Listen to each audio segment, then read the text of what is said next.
오늘 말씀을 봉독합니다. 누가복음 8장 22절부터 25절 신약 104면에 있는데요. 성경 구절 제가 한 절 읽고 여러분들이 한 줄 읽고 하겠습니다. 하루는 제자들과 함께 배에 오르사 그들에게 이르시되 호수 저편으로 건너가자 하시매 이에 떠나 생선할 때 예수께서 잠시 드셨더니 마침 광풍이 호수로 내리침에 배에 물이 가득하게 되어 위태 한지라.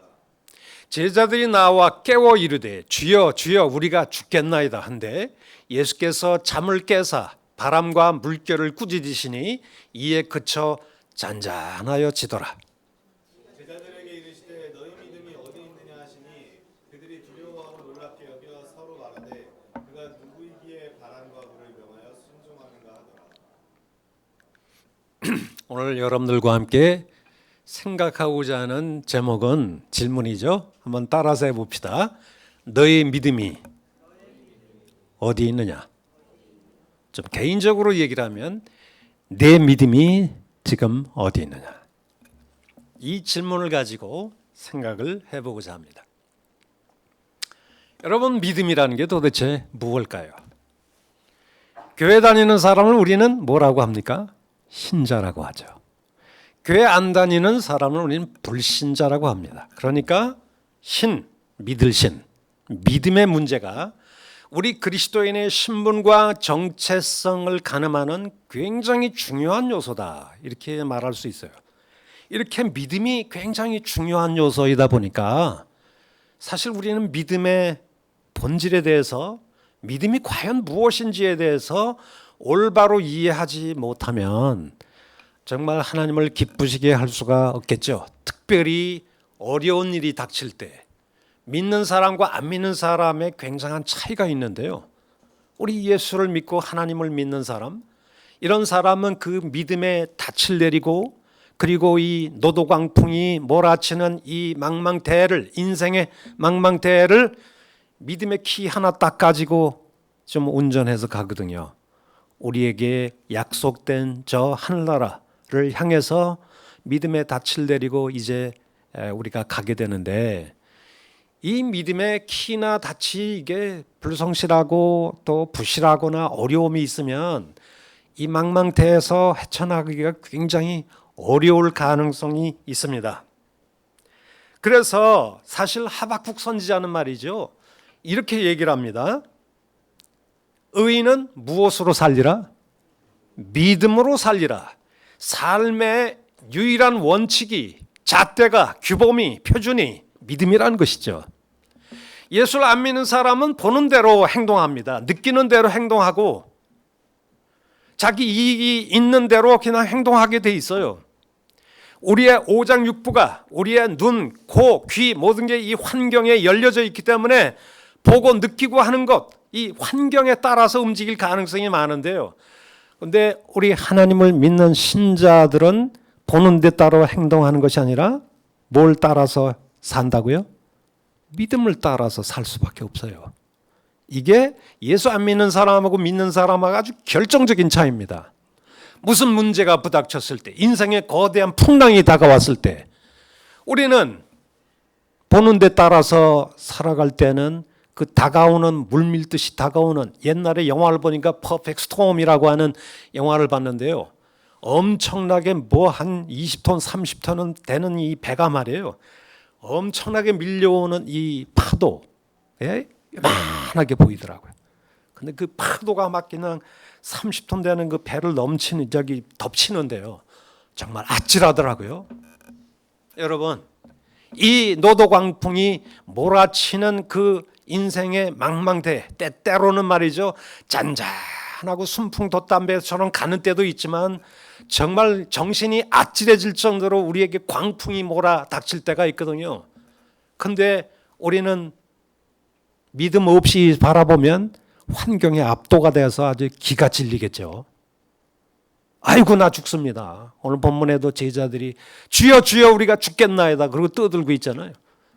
그런데 실상 우리 예수 그리스도를 믿는 사람은 그 노도광풍의 환경, 보이는 환경에 압도되기보다도 그 파도와 광풍을 뒤에서 잠중에 붙잡고 계시는 전능하신 하나님을 바라보는 믿음이 있잖아요. 그 믿음을 가지고 살아갑니다. 우리 기독교인들이. 그래서 의인은 믿음으로 산다라는 말씀을 하고 계시죠. 사도 바울도 이런 얘기를 합니다. 믿음을 따라 하지 않는 것은 다 뭐라고요? 죄다. 우리 기독교인의 죄의 개념이 뭔 줄 아세요? 믿음은 하나님을 신뢰하는 신뢰관계인데요. 그 하나님을 신뢰하는 신뢰관계의 행위로서 믿음을 제껴놓고 그냥 딴 생각, 세상적인 생각, 쾌락을 따라서 그냥 자기 생각을 따라 살아가는 것들이 다 뭐라고요? 이미 죄가 된다는 것입니다. 그렇기 때문에 우리 그리스도인들이 이 믿음이 얼마나 중요하다고 하는 것을 우리는 깨달아야 돼요. 믿음이 없이는 절대 하나님을 기쁘시게 못한다. 하나님을 믿는 사람은 그가 살아계신 것과 자기를 찾는 자에게 상을 주시는 그 하나님이 계신 줄을 믿어야 할지니라. 그런 말씀을 하고 계시지 않습니까? 여러분 우리 주변에 환경 어려우시죠? 아까 우리 최은석 집사님 말씀한 것처럼 우리 한국의 경제, 외교 관계, 국내 상황이 풍정등화 같아요. 어려워요. 때때로 우리는 우리의 가정 형편, 재정 형편 뭐 이런 것들이 정말 어려울 수 있어요. 광풍이 몰아치는 것처럼 정말 미래가 잘 안 보일 때가 있을지 모르겠습니다. 그때 우리 주님이 여러분들에게 이런 질문하고 계시죠. 내 믿음은 어디 있냐? 내 믿음은 어디 있어? 이걸 우리 주님이 묻지 않을까 이렇게 생각합니다. 그런데 오늘 본문을 보면 명색이 제자, 예수님의 제자들이라고 하는 사람들의 뭔가 믿음에 큰 문제가 있었던 것 같아요. 그러니까 내 믿음이 어디 있느냐 이렇게 예수님이 질책을 하지 않겠습니까? 자, 오늘 본문 말씀해 보니까 제자들의 믿음에 도대체 무슨 문제가 있을까요? 첫 번째, 제자들은 예수를 메시아로, 나의 구원자로, 나의 하나님으로 고백하는 자들입니다. 그러니까 제자들은 믿음이 있는 사람이 없는 사람이에요. 예수님은 나의 메시아다. 예수님 나의 하나님이다. 이것을 고백하는 자들이기 때문에 사실 제자들은 믿음이 있는 자들이어야 합니다. 그런데 그럼에도 불구하고 이 두려운 광풍 앞에 허우적대는 제자들의 모습을 보게 되어집니다. 여러분들이 잘 알다시피 예수님의 제자들은 공생의 3년 기간 동안 줄곧 따라다니면서 잔잔한 광풍을 말씀 한마디로 잔잔케 하시는 예수님의 기적도 보고요. 은혜로운 말씀도 듣고 수많은 기적들을 본 사람들이 제자들이에요. 안진뱅이를 일으키고 죽은 자를 살리시고 떡 5개와 물고기 2마리로 그 수많은 사람을 먹이는 그런 놀라운 사건들을 다 눈으로 목도한 사람들입니다. 그런데 누구보다도 그렇기 때문에 믿음이 강한 소유자들이어야 함에도 불구하고 예수님과 함께 배를 타고 게네사렛 갈릴리 바다를 건너 저 건너편으로 가는 과정 속에서 저도 갈릴리 바다 가봤지만 잔잔한 이 파도가 말이에요. 헐몬산이라든지 레바논 산에서 눈 덮인 거기에서 찬바람과 만나가지고 그냥 베란간에 갈릴리 바다가 광풍이 몰아쳐 닥치는 때가 있어요. 예고할 수가 없어요, 갈릴리가. 그런데 이 배를 타고 잘 이렇게 가고 있는데 가는 동안에 미친 광풍이 몰아닥치게 됐는데 너무나 광풍이 세다 보니까 바닷물이, 호수물이 그냥 배 안으로 그냥 들어와서 지금 배가 가라앉게 되어진 것입니다. 제자들은 지금 예수님과 함께 있어요. 그런데도 불구하고 그들은 배 안에 물이 점점 찾아오고 또 배가 가라앉는 모습을 보고 오늘 본문 말씀해 보니까 주여 우리가 죽게 되었나이다. 왜 여기서 당신 혼자 주무시고 계십니까? 라고 부르짖게 되는 것을 볼 수가 있어요. 바로 이 상황 속에서 예수님께서 너희 믿음이 어디 있냐? 이걸 지금 묻고 계시거든요. 여러분, 그들의 믿음에 뭔가 문제가 있다고 하는 사실을 우리는 깨닫게 됩니다. 제자들이란 자기들이 따라가는 그 예수님이 누구인지를 아는 사람이 예수님이 누구십니까? 죽은 자를 살리시고 광풍을 잔잔케 하시고 그리고 정말 수많은 그 오병이어의 기적을 베푸신 그 모습을 통해서 예수님이 굉장한 정말 메시아인가 보다 이런 것을 고백한 자들이었음에도 불구하고 예수님이 누구인지 분명히 알았어야 할 그런 사람들이 그렇지 못한 행동을 하고 있잖아요. 한마디로 그 믿음의 깨달음에 걸맞는 행동을 제자들이 지금 못하고 있다는 것이죠. 믿음은 하나의 능력으로 논증되어야 하는데 풍랑의 위기 앞에서 허우적대는 제자들의 믿음은 그런 능력을 전혀 발휘하지를 못하고 있다. 이렇게 볼 수가 있겠죠. 두 번째로 2번을 보면 제자들은 하나님의 아들 예수께서 그들과 동행하신다는 믿음을 가진 자들입니다. 사실 여러분들 잘 알다시피 예수님이 지금 배 안에 계시잖아요. 갈릴리 호수로 넘어가는 그 배 안에 예수님이 함께 계십니다.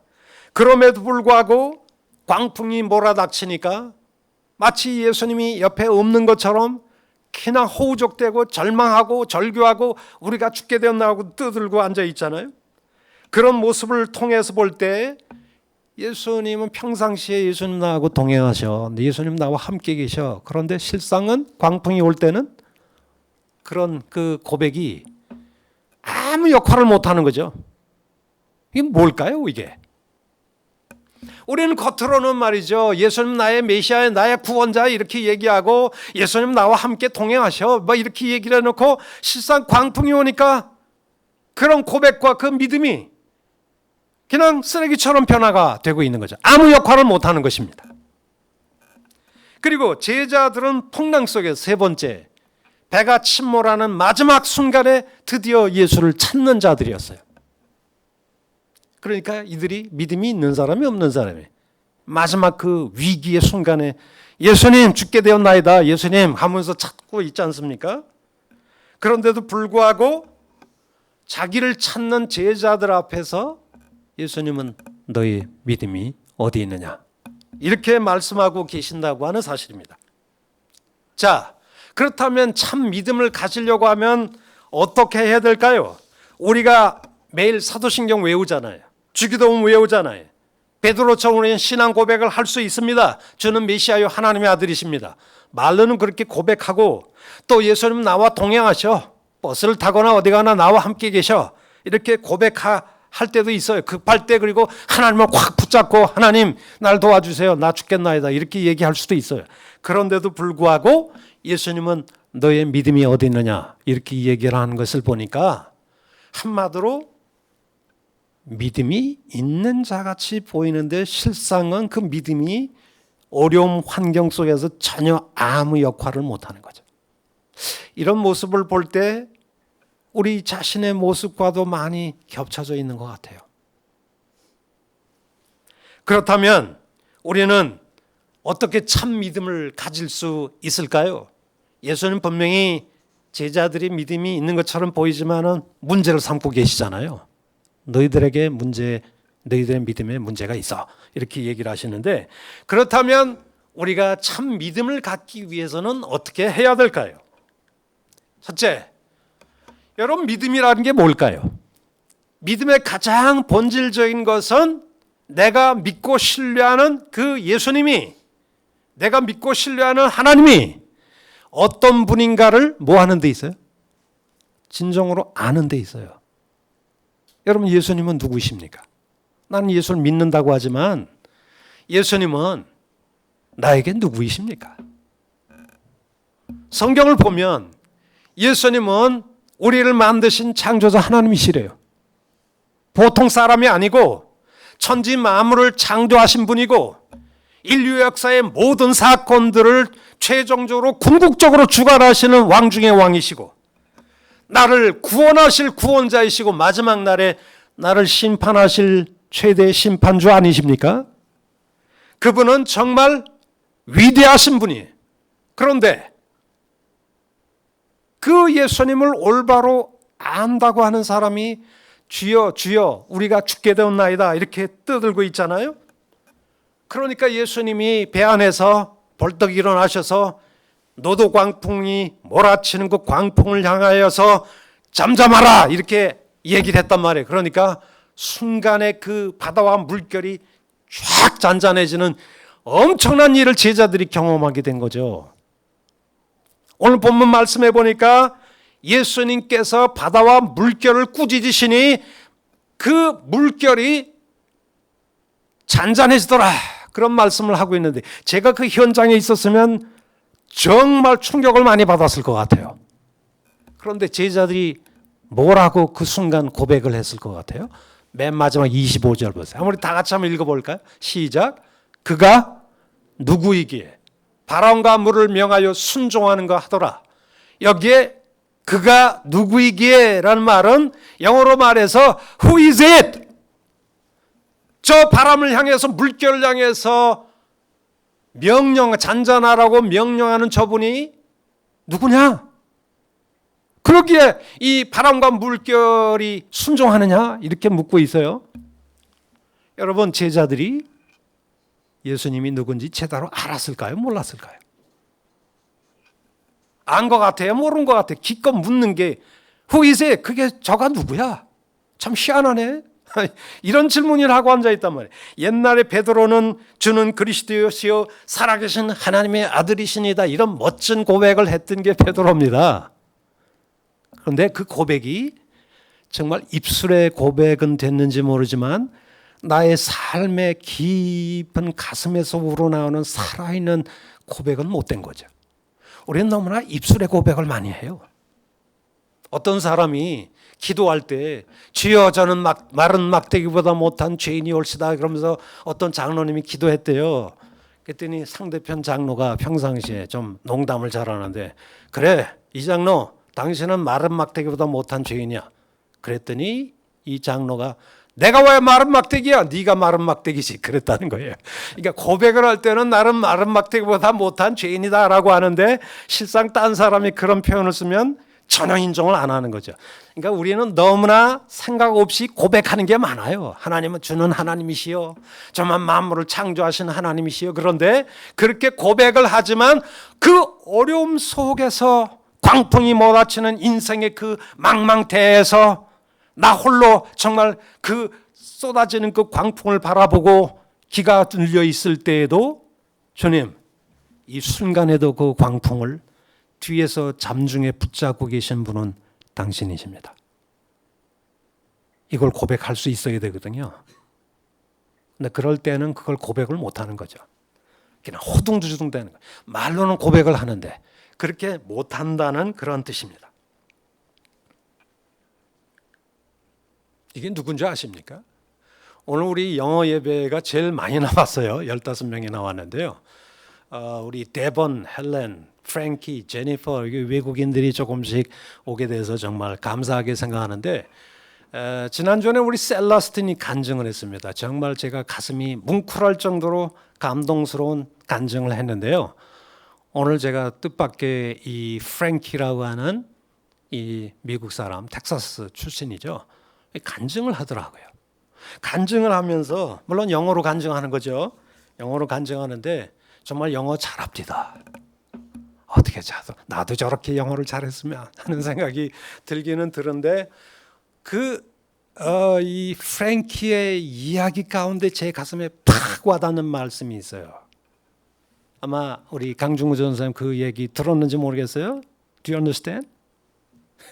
우리 제이슨 전사님, 우리 프랭키가 간증하면서 하는 얘기가 뭐냐 하면 자기의 삶이 잘 풀리고 형통할 때 하나님은 그냥 박스 안에 뒀던데요. 하나님이 역할을 잘 못하는 거죠. 그러니까 편안할 때 하나님은 그냥 박스 안에 그냥 가둬놓고 자기 멋대로 그냥 사는 거죠. 그런데 어려운 일이 닥치면 그 하나님을 박스에다 바깥에 꺼내놓고 그때서야 막 떠들어댄다는 거예요. 이게 자기의 최대 문제점이래요.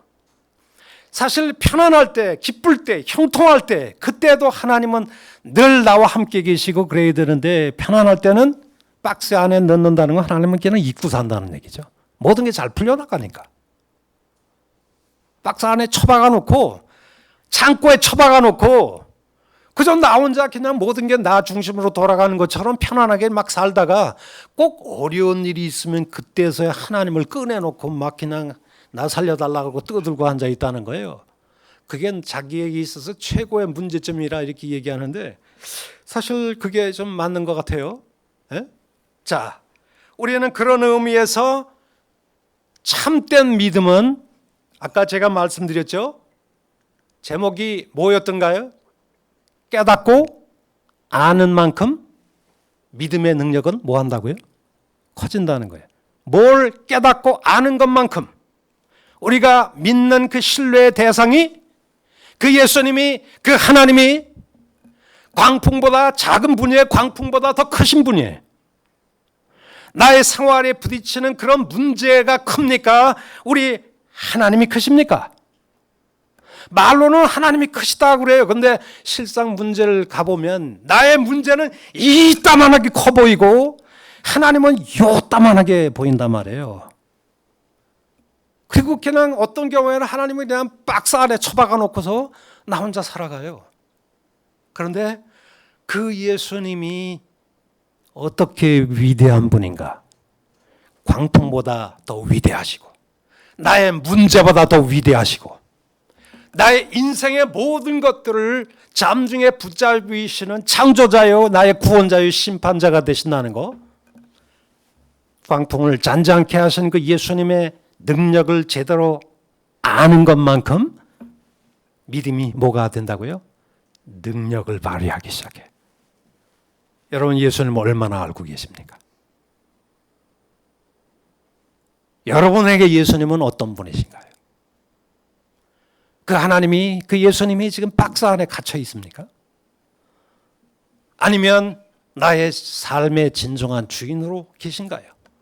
그리고 문제가 있을 때마다 저가 누구이게 그런 질문이나 하는 제자들의 모습과 그러니까 믿음의 본질은 말해 믿음의 능력은 예수님을 깊이 참으로 아는 것과 비례한다는 거예요. 아는 것만큼 믿음의 능력은 발휘가 되어지겠죠. 두 번째는 뭘까요? 두 번째는 믿음의 능력은 뭘 통해서 더 강해진다고요? 기도하는 자를 통해서 믿음이 강해지겠죠. 여러분들 잘 아시는 것처럼 기도는 우리 주님과 늘 교통하는 거 아니겠습니까? 근데 예수님이 이런 말씀을 하신 적이 있어요. 믿는 자에게는 능히 하지 못할 일이 없느니라. 마가복음서에 예수님이 하신 말씀이에요. 제자들이 뭐 귀신 들린 그 자녀들을 데리고 온 어떤 부인 앞에서 제자들이 아무 역할을 못한 거예요. 그래서 그 부인이 자기 자녀를 귀신 들린 자녀를 예수님께 온 겁니다. 당신의 제자들에게 갔는데 아무 역할을 못했나이다. 그랬더니 예수님이 하신 말씀이 이 말씀을 하신 겁니다. 그러면서 뭐라고 밑에 있는 말씀을 한번 읽어볼까요? 시작. 기도 외에 다른 것으로는 이런 종류가 나갈 수 없느니라. 왜 우리는 환난 가운데 풍랑 가운데 우리 믿음이 역할을 못하나요? 평상시 기도를 잘 안 해서 그래요. 기도 안 하면 능력이 안 나타나요. 능력이. 하나님 기도를 열심히 하는 사람을 찾으시지 않습니까? 그 기도 열심히 하고 하나님과 가까이 살 때에 믿는 자에게는 능치 못한 일이 없다고 얘기하는 이 말씀 우리가 꼭 귀담아 들었으면 좋겠습니다. 그리고 오늘 있는 말씀 가운데 제가 하나 빠뜨린 게 있는 것 같은데요.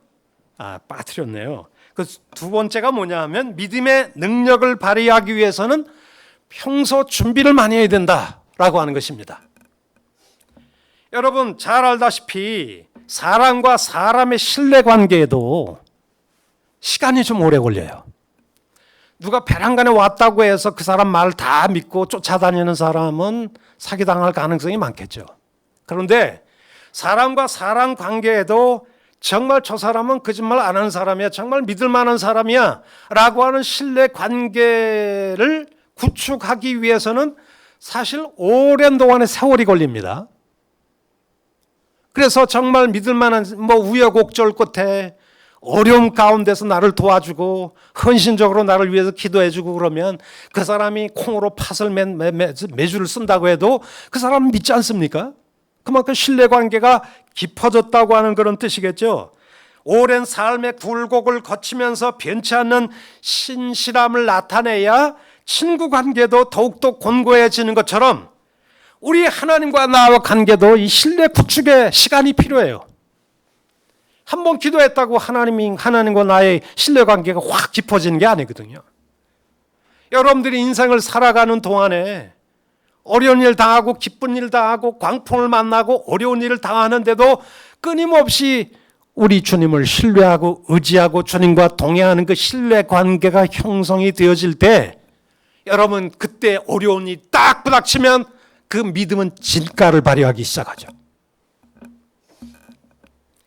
예를 들면 남편이 가져오는 월급이 너무 적어서 어떤 부인들은 내가 이걸 가지고 어떻게 한 달을 살까? 뭐 그런 걱정, 염려가 있을 수 있어요. 그런데 성경은 그런 상황 속에서도 뭐라고 얘기합니까? 너희는 염려하지 말라. 그렇게 말씀하고 계시잖아요. 아무것도 염려하지 말고 오직 모든 일에 기도와 간구로 너의 구할 것을 하나님께 감사함으로 아뢰라. 그러면 내가 책임져 줄게. 염려하지 마라고 하는 말씀을 하고 있는데 이런 조그만 문제부터 염려하지 않는 믿음의 훈련이 필요하죠. 어려운 일이 분명히 우리에게 다가와요. 그런데 그 염려와 스트레스에 그냥 압도가 돼서 아무 일도 못할 정도가 되면 믿음은 기가 눌려가지고 아무 일도 못하게 되겠죠. 그런데 분명히 상황은 어려운데 성경 말씀을 딱 펴고 보면 뭐라고 그래요? Don't be afraid. 두려워하지 마. 염려하지 마라고 하는 우리 주님의 말씀이 있거든요.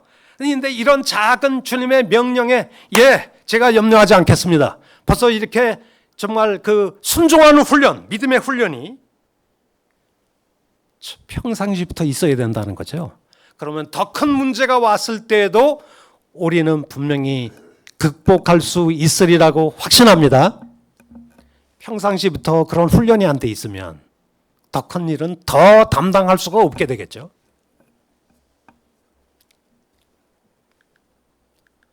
그리고 마지막으로 제가 여러분들에게 말씀드리는 것은 더 큰 목표를 정해 도전할 필요가 있다라고 하는 말씀을 좀 하고 싶습니다. 여러분 더 큰 목표를 정하라고 하는 것은 현실에 안주하지 말라는 것이죠. 믿음이 무엇입니까? 믿음은 연약한 나를 믿는 게 아니에요.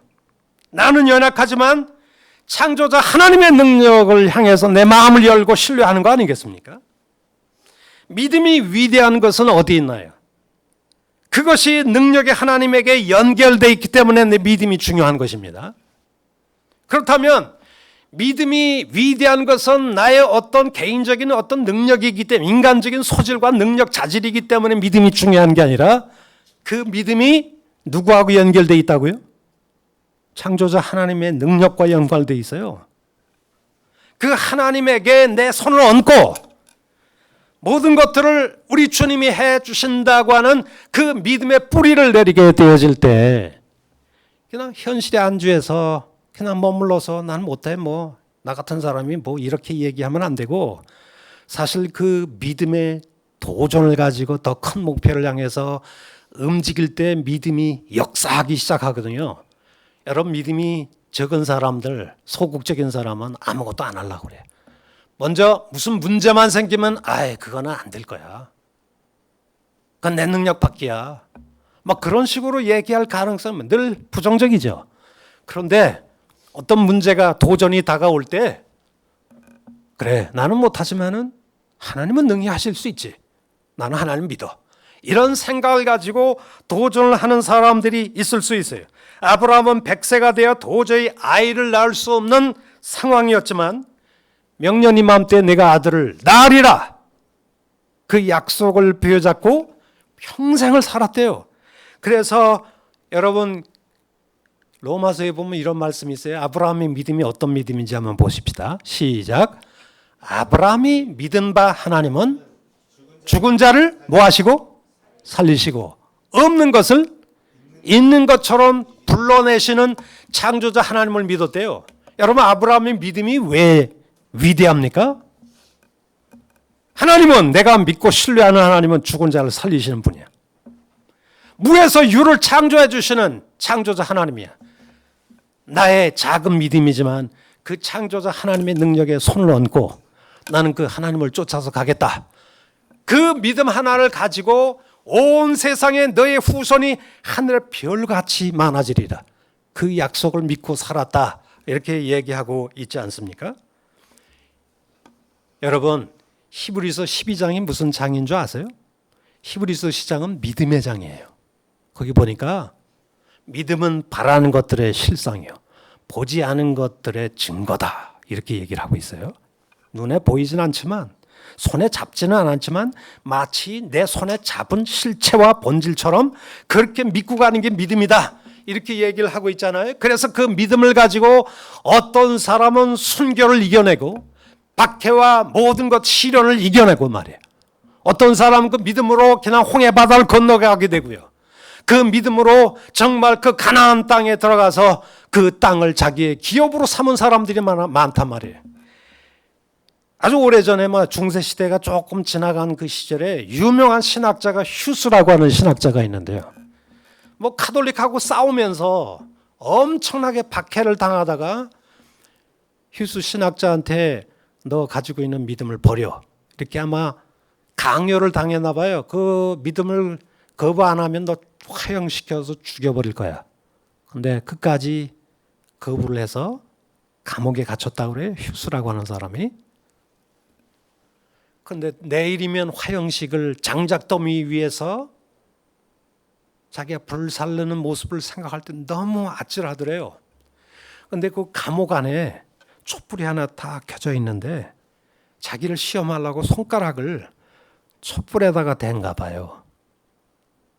그러면서 순간 뜨거워 하면서 손을 띄었대요. 그런데 이 작은 촛불도 견디지 못하는 내가 그 엄청난 장작더미 위에 올라가서 불태워서 이글이글 거리는 장작더미 위에서 내가 견뎌낼 수 있을까? 너무나 두려움이 앞서 왔다 그러더라고요. 그런데 하나님 앞에 무릎을 꿇고 하나님, 나는 할 수는 없지만 당신은 할 수 있습니다. 그러면서 간절히 밤새도록 기도하고, 그리고 마지막 화영장에 올라가서 장작더미 위에 올라가서 그는 주 예수 그리스도는 나의 구원자요, 그에게 영광을 돌립니다. 그리고 찬송을 부르면서 그는 화영식의 이슬로 사라졌습니다. 이런 게 다 어디에서 가능할까요? 믿음에서 가능하거든요. 어떤 사람에게 믿음은 너무 보잘것없는 액세서리고요. 어떤 사람은 믿음이 인생 전체를 움직이는 위대한 힘으로 발휘하기도 합니다. 제자들처럼 풍랑 앞에서 말로는 주는 나의 메시아요, 하나님이요, 주님은 나와 동행하시고 그런 식으로 고백을 하는데 광풍이 진작 다가왔을 때는 호적되고 주여 우리는 죽겠나이다 하고 막 떠들어대고, 그러면서 정말 예수님이 광풍을 진작 잔잔케 하니까 저가 누구냐? 그렇게 떠들어대는 그 제자들의 모습을 보고 너희 믿음이 도대체 어디 있어? 라고 하는 이 말씀, 우리는 깊이 새겨야 될 줄로 믿습니다. 우리가 처한 현실은 모두 불확실합니다. 내일 나에게 어떤 문제가 닥칠지, 건강했던 내가 어떤 질병에 걸릴지 우리는 잘 몰라요. 그런데 이런 불확실한 상황 속에서도 우리가 붙잡을 수 있는 것은 믿음이란 말이에요. 믿음밖에 없어요. 그것은 막연한 믿음이 아니라 신실하신 우리의 창조자 하나님에 대한 열린 마음이에요. 그 믿음이 나에게 연결되어 있는 것이 아니라 하나님의 능력에 연결되어 있기 때문에 믿음이 위대하거든요. 세상에 믿을 것은 아무것도 없어요. 여러분, 동맹이라고 하는 미국을 과연 믿을 수 있을까요? 어떤 사람은 그래요. 핵우산을 제공하겠다 그러지만 북한이 정말 핵무기를 서울에 말이야 핵폭탄을 터뜨릴 때 과연 미국이 북한에 정말 핵전쟁을 일으켜서 정말 한국을 지켜줄까? 나는 그것도 사실 나는 믿을 수가 없어요. 맨날 트럼프를 보면은 동맹을 동맹으로 생각을 안 하고 그냥 돈벌이 수단으로 생각하는 것 같아요. 여러분, 우방이라고 하는 일본을 과연 믿을 수 있을까요? 도저히 못 믿어요. 더불어민주당 믿을 수 있을까요? 자유한국당 믿을 수 있을까요? 다 똑같은 놈들이야, 내가 볼 때는. 내가 믿던 건강, 내가 믿던 가족, 내가 믿던 돈과 재물 다 떠날 수 있지만 오직 우리가 믿을 수 있는 것은 우리의 위대하신 주님밖에 없는 줄 믿습니다. 이 믿음 붙들고 인생 승리 생활하는 여러분들 되시길 간절히 축원합니다. 주님은 이 어두운 밤에 우리의 안내자가 되시고요.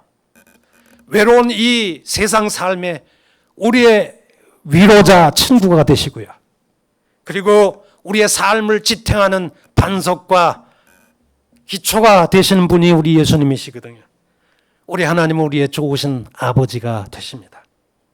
평소에 말씀을 읽고 순종하며 그 말씀을 붙들고 기도하고 믿음을 평소부터 잘 준비할 때 인생의 풍랑과 어려움이 닥쳐올 때 그때서야 그 광풍을 믿음으로 돌파할 수 있는 능력이 우리에게 생기게 될 줄로 확신하게 됩니다. 다 같이 한번 기도하십시다. 고마우신 우리 아버지, 정말 이 믿음 붙들고 이 세상 방향을 잃고 허우적대지 않게 주시옵소서. 세상에 믿을 거는 아무것도 없습니다.